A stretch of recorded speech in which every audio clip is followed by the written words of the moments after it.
in rustic cabins. Eastern red cedar can be used with great effect to make a nice outdoor type living area. They can be used for bedposts and poles for staircases, and it really adds to the character of your landscape, making it more rural and rustic. Eastern red cedar is a plant that's commonly found in the eastern part of the United States.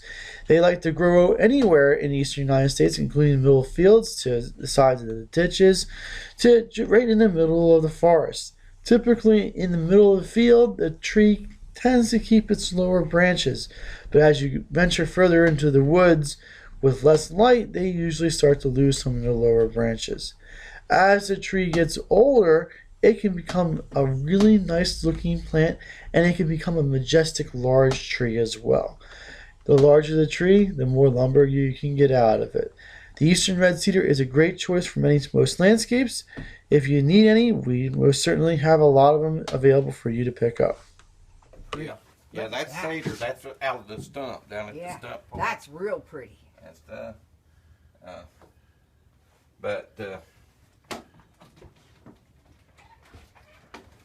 I like. My name is Mike. We're at Highland Hill Farm, and this afternoon we're going to be trimming some of these eastern red cedars. We put these guys in the ground last year, and it's the first time we're going to start shearing them.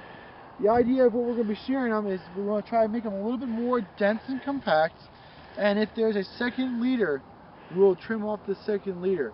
So this is the eastern red cedar. Of course, it's a little bit that color. That's what they are this time of year. And we're going to go through first and just lightly prune the tips of these guys back. Now what this will do is that when the snow load comes, there won't be as much branching there, so you'll have less snow damage and ice damage to it. We're just going to take off the top of it a little bit, and we should be good to go on it. There is a little bit of a hole on this side here, but if we trim it down like this, that'll force growth in on that area, and we should be good to go to fill that in. That's all that we really need to do on these guys. It's real simple, real easy. So we'll go on to the next one. Again, it's real simple, real easy.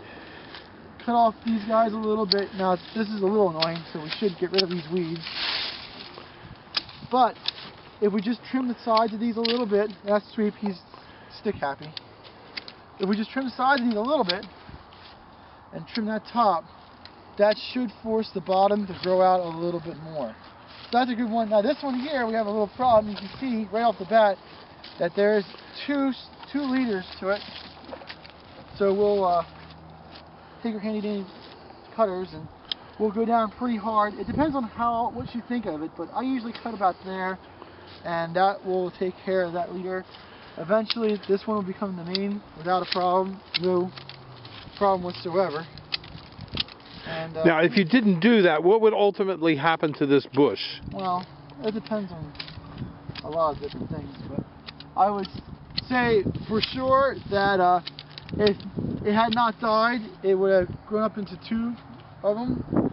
And eastern red cedar is such a hardy tree that it probably would survive with a double leader on that, but we always like having single leaders.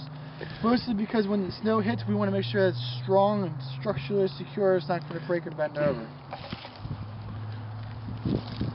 Alright, we'll do the next one. Again, there's a little weed there. I don't really like them too much, but it's okay. We're going to tip this one real lightly, and we're going to come down on the sides, and we should be good to go.